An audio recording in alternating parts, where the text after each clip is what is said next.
ایک اور مسئلہ جو امام ابن ابی العز حنفی رحمہ اللہ نے بیان فرمایا ہے، اور وہ یہ ہے کہ دنیا میں جو لوگ دعا کرتے ہیں کسی نبی کے واسطے اور وسیلے سے، بحق فلان بحق نبی کا،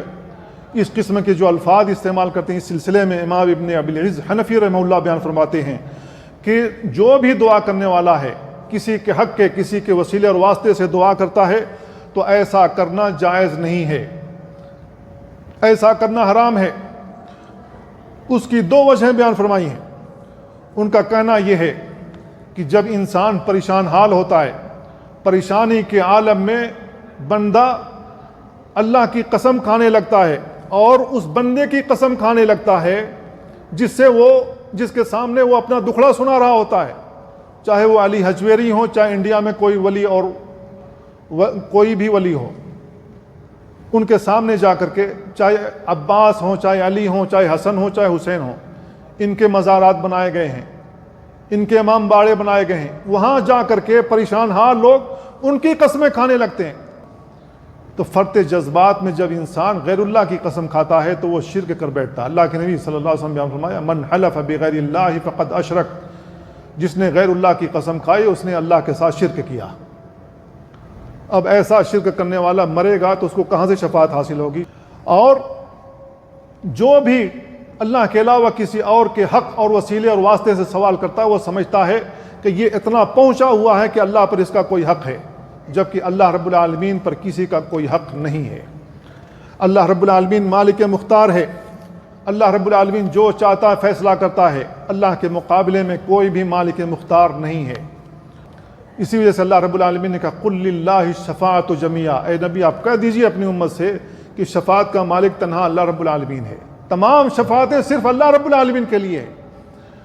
اللہ رب العالمین دنیا میں مومنوں کی مدد کرتا ہے، یہ اللہ پر حق ہے، کیونکہ بندے اللہ پر ایمان لائے، اس کے رسول کی رسالت پر ایمان لائے، اور ایمان کا جو تقاضا وہ اس کو دنیا میں پورا کرتے رہے،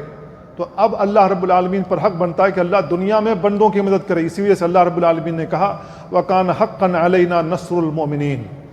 مومنوں کی مدد کرنا ہمارے لیے حق ہے، ہمارے اوپر حق ہے کہ ہم مومنوں کی مدد کریں۔ تو اللہ رب العالمین مومنوں کی مدد کرتا ہے۔ جب ہم اللہ تعالیٰ کا حق ادا کرتے ہیں، اللہ کی عبادت کر کے، اللہ کے ساتھ کسی کو شریک نہیں ٹھہراتے، ہم اللہ کا حق ادا کرتے ہیں، تو اللہ رب العالمین ہم کو ہمیشگی کی جہنم نہیں دے گا، بلکہ اللہ رب العالمین ہمارے گناہوں کی سزا تو دے سکتا ہے۔ ممکن ہے کہ اللہ تعالیٰ ہمارے گناہوں پر پردہ ڈال دے اور جنت میں داخل کر دے، ایسا ممکن ہے۔ تو میرے بھائیو، امام ابن ابی العز حنفی رحمہ اللہ نے امام ابو حنیفہ رحمہ اللہ کا وہیں فتویٰ بھی ذکر کیا ہے، اور ان کے دونوں شاگردوں کا فتویٰ ذکر کیا ہے۔ وہ کہتے ہیں، امام صاحب کہتے ہیں یکرہ ان یقول الداعی اسألک بحق فلان، یہ حرام ہے کہ دعا کرنے والا کہے کہ میں فلاں کے حق کے ذریعے سوال کرتا ہوں، او بحق انبیائک و رسلک، یا تیرے رسول اور نبیوں کے وسیلے اور واسطے سے سوال کرتا ہوں، او بحق البیت الحرام، یا خانہ کعبہ کے وسیلے سے سوال کرتا ہوں، تو ایسا کرنا حرام ہے۔ امام ابو حنیفہ رحمہ اللہ اور ان کے دونوں شاگردوں قاضی ابو یوسف اور امام محمد بن حسن شیبانی، تینوں کا یہی فتویٰ ہے۔ میرے بھائیو، امام ابو حنیفہ رحمہ اللہ کہتے ہیں کہ کسی کے وسیلے اور واسطے سے دعا کرنا حرام ہے، اور امام ابو حنیفہ رحمہ اللہ کے جتنے بھی مقلدین ہیں، کسی نہ کسی طریقے سے کسی نہ کسی نبی کا ولی کا واسطہ دے کر کے دعا کرتے ہیں، تو وہ اپنے امام کے عقیدے پر بھی نہیں ہے۔ امام صاحب کہتے ہیں حرام ہے، یہ کہتے ہیں جائز ہے۔ اب سوچ لے کہ یہ کیسے حنفی ہیں۔ تو امام ابو حنیفہ رحمہ اللہ کے بہت سارے عقائد ہیں جو عقیدے کی کتابوں میں بیان کیے گئے، ان کا عقیدہ درست ہے، قرآن و سنت کے مطابق ہے، بعض جگہوں پر ان سے غلطی ہوئی ہے، لیکن عموماً ان کا عقیدہ درست ہے۔ بعد میں عقیدوں کے اندر جو تبدیلی آئی ہے، کوئی اشعری بن گیا، کوئی ماتریدی بن گیا، گڑبڑی یہاں سے آئی ہے، کوئی معتزلی بن گیا، کوئی جہمی بن گیا، عقیدے کی گڑبڑی یہاں سے آئی۔ ہمارے عمل